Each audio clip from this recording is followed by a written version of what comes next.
बिस्मिल्लाहिर्रहमानिर्रहीम अस्सलामुअलैकुम। Welcome to Faiz Mushtaq YouTube academy's channel. Respected viewers, Punjab public service commission ने जो लेक्चरर फ़िज़िक्स और लेक्चरर केमिस्ट्री का केस था 2020 वाला, उसका जो लीक स्कैंडल में पेपर शामिल था, वो पेपर 15 तारीख को फ़िज़िक्स का पेपर कंडक्ट किया और 16 तारीख को लेक्चरर केमिस्ट्री मेल और फीमेल के पेपर कंडक्ट हुए। तो ये जो पेपर कंडक्ट हुए हैं, उनके अंदर जो एक्सपेक्टेड मेरिट होगा depending upon some certain facts and realities, और जितने भी लोगों से हमारी बात हुई है उसके अंदर वो लोग भी शामिल हैं जिन्होंने लास्ट टाइम पेपर को क्वालिफाई कर लिया था इंटरव्यू के लिए, मेल और फीमेल साइड पे फ़िज़िक्स में भी और केमिस्ट्री में भी। तो एक्सपेक्टेड मेरिट के ऊपर बात रहेगी ताकि आप लोगों को एक आइडिया हो सके इंटरव्यू की प्रिपरेशन के लिए, या जो नेक्स्ट आप लोगों का जो इंशाल्लाह दोबारा से सीट्स आएंगी फ़िज़िक्स और केमिस्ट्री की, उसके टेस्ट के हवाले से, ताकि आप लोगों को एक रफली आइडिया हो सके। तो मेरिट डिस्कस होगा, उसके साथ साथ ऑब्वियसली आप लोग बड़ा ऑन्शियसली वेट कर रहे हैं रिज़ल्ट का, लेक्चर फ़िज़िक्स और केमिस्ट्री का। उस हवाले से जो सर्टन डेवलपमेंट्स हैं वो भी आप लोगों के साथ शेयर की जाएंगी। तो वीडियो को लाइक करना मत भूलिएगा, चैनल को सब्सक्राइब कर लीजिएगा।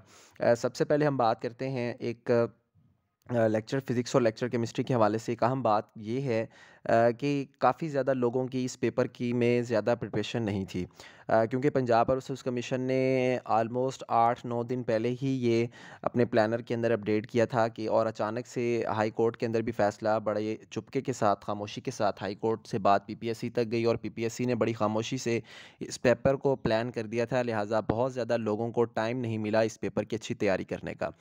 और दूसरा, जितने भी लोगों से बात हो चुकी है और अगर आपने पेपर दिया है तो आप लोगों को ये पता है कि काफ़ी जो सीट्स थी वो वैकेंट थी एग्ज़ामिनेशन हॉल्स के अंदर। ऑलमोस्ट 55% लोगों ने ये पेपर दिया होगा और 45% जो हैं वो कैंडिडेट्स पेपर के अंदर अपीयर ही नहीं हुए। इसका मतलब है कि उन 45% से तो आपकी तैयारी ज़्यादा बेहतर थी, या आप लोग ज़्यादा रिस्क ले सकते थे और आप लोगों ने बड़ी हिम्मत करके पेपर दिया। कुछ मौसम की सूरत हाल भी ऐसी ही थी, धुंध वगैरह भी थी उन दिनों के अंदर, लेकिन इसके बावजूद भी काफ़ी कैंडिडेट्स पेपर के अंदर अपीयर नहीं हुए, जिसकी बड़ी वजह यही थी कि लोगों की प्रिपरेशन अच्छी नहीं थी, क्योंकि टाइम लोगों को बिल्कुल भी नहीं मिला। एक बात तो ये है। दूसरी बात ये है कि सबसे पहले हम स्टार्ट करेंगे लेक्चर केमिस्ट्री के हवाले से। लेक्चर केमिस्ट्री का जो लास्ट टाइम पेपर हुआ था उसमें हमने देखा था कि कैंडिडेट्स जो हैं वो इतने ज़्यादा पेपर को क्वालिफाई नहीं कर सके थे और जो मेरिट था वो काफ़ी कम रहा था। हार्डली इतने लोग भी पेपर पास नहीं कर सके थे जितनी रिक्वायर थे।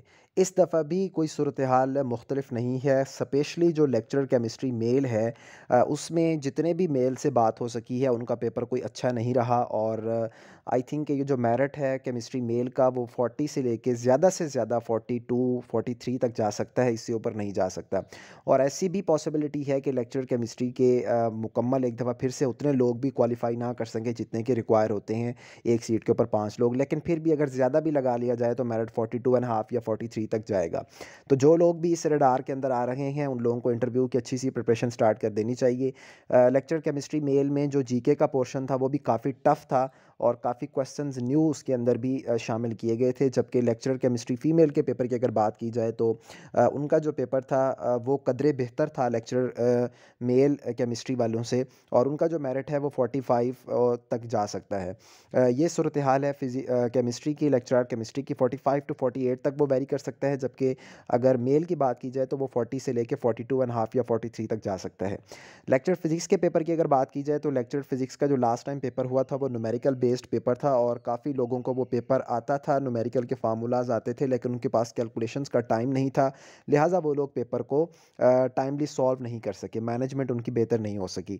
जबकि जो जीके का पोर्शन था लेक्चर फिजिक्स के लास्ट टाइम का, क्योंकि मेल और फीमेल का पेपर इकट्ठा ही हुआ था, तो जीके भी इतना ज़्यादा मुश्किल नहीं था। जिन लोगों की जनरल नॉलेज के साथ थोड़ी बहुत हाव नाव होती है उन लोगों ने 8-10 तक एमसीक्यूज आराम से सॉल्व कर लिए थे, 10-12 तक।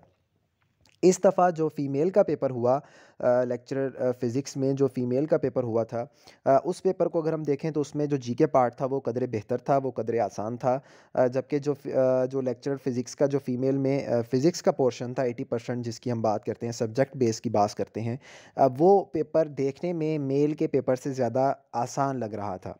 इसलिए जो लेक्चरार फ़िज़िक्स में जो फ़ीमेल का मेरिट है, ऑब्वियसली जो फ़ीमेल का मेरिट होता है वो हर सीट्स में मेल के मेरिट से निस्बतन कम ही जाता है। तो ये जो मेरिट है आपका, ये ज़्यादा से ज़्यादा 42 से लेके 48 तक वेरी कर सकता है, या 43 से लेके 48 तक वेरी कर सकता है।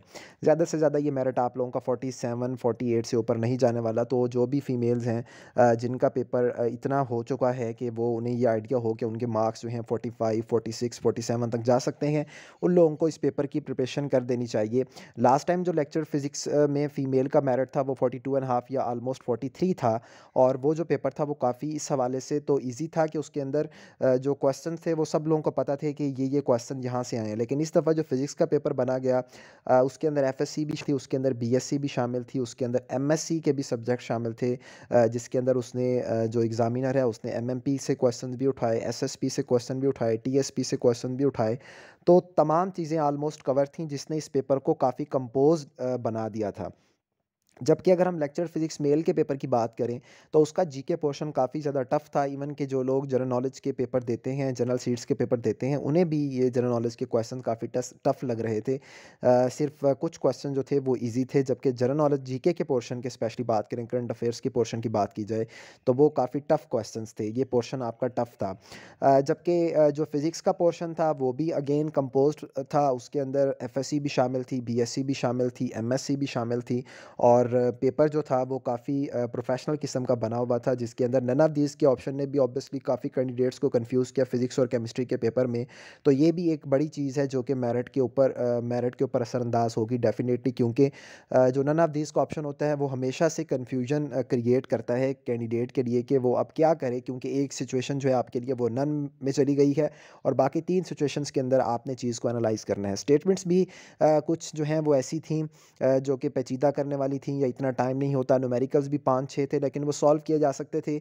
लेकिन अगेन यही बात है कि फिर वो न्यूमेरिकल जो हैं वो रह जाते हैं। बंदा सोचता है कि अगर मैं न्यूमेरिकल के ऊपर टाइम अपना सेव लगाऊंगा, तो बाकी जो टाइम है वो मेरा वेस्ट हो जाएगा, तो क्यों ना टाइम को सेव कर लिया जाए।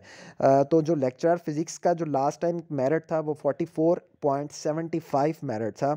जबकि जो इस दफ़ा की सूरत हाल है, आप लोगों का जो लेक्चरर का मेल का जो मेरिट है वो 45 से लेके 50 तक जा सकता है। ज़्यादा से ज़्यादा आप लोगों का जो मेरिट है वो 50 तक जा सकता है। जितने लोगों से भी हमारे चैनल के थ्रू बात होती रहती है, तो जितने भी लोग हैं, और अब 1 वीक हो चुका है, 1 वीक में आप लोगों ने भी काफ़ी एनालाइज़ कर लिया होगा, तो लगता नहीं है कि ये मेरिट जो है वो किसी सूरत भी 50 को क्रॉस करेगा। तो जो लोग भी इवन कि इससे कम हो सकता है, 50 से ज़्यादा मेरिट जाना लग नहीं रहा कि ये मेरिट ज़्यादा जाएगा। तो जो लोग भी इस रडार के अंदर आते हैं, उन लोगों को भी इंटरव्यू की अच्छी तैयारी का आगाज़ कर देना चाहिए। जबकि जो अगर हम रिज़ल्ट की बात करें, तो normally Punjab police service commission जो रिज़ल्ट अनाउंस करने में टाइम लेता है वो 3 वीक्स होते हैं लेक्चरर के पेपर्स में। जबकि इससे ऊपर भी टाइम लग सकता है। तो आपका जो रिज़ल्ट है वो फरवरी के मिड तक आने के इंशाल्लाह चांसेस हैं। मिड से पहले वाला जो वीक है उसमें रिज़ल्ट आना आप लोगों के शुरू हो जाएँगे। पहले भी आ सकता है क्योंकि कैंडिडेट्स कम हैं, लेकिन ये मैंने आपको नॉर्मल सिचुएशन बताई है। अगर आप पीपीएससी के साथ वाबस्ता हैं तो आप लोगों को पता होगा कि वो 3 वीक्स, साढ़े 3 वीक से 4 वीक तक लेते हैं। कल जो पंजाब पुलिस सर्विस कमीशन ने रिज़ल्ट अनाउंस किए हैं, जिसके अंदर human resource and labour department का रिज़ल्ट है, ये दूसरे तीसरे और रिज़ल्ट शामिल हैं, वुमेन डेवलपमेंट डिपार्टमेंट के रिज़ल्ट्स हैं। तो ये दिसंबर के लास्ट वीक्स में कंडक्ट किए गए थे, और जनवरी के ऑलमोस्ट लास्ट में ये रिज़ल्ट आ रहे हैं। तो normally Punjab police service commission 22 से 25 दिन लेता है एक रिज़ल्ट को अनाउंस करने में, अगर कोई टेक्निकल परेशानी का सामना ना करना पड़े।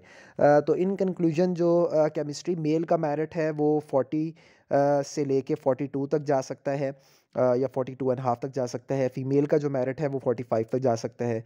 लेक्चर फ़िज़िक्स फ़ीमेल का जो मेरिट है वो 42 से लेके 46 47 तक जा सकता है। जबकि जो मेल का मेरिट है वो 44 से लेके 50 तक 51 तक जा सकता है। तो अगर आप लोग यहाँ पे फ़ॉल करते हैं, तो आप लोगों को इंटरव्यू की अच्छी तैयारी का आगाज़ कर देना चाहिए। अल्लाह ताला आप तमाम लोगों के ऊपर करम फरमाए, अल्लाह ताला आप तमाम लोगों को कामयाब करे, और अच्छी सी मेहनत करें। इंशाल्लाह आप लोगों के लिए चीज़ें आहिस्ता-आहिस्ता बेहतर होना शुरू हो जाएँगी। चैनल को सब्सक्राइब कर लीजिएगा, वीडियो को लाइक कीजिएगा। अपना बहुत ज़्यादा ख़्याल रखें जी। अल्लाह हाफ़िज़।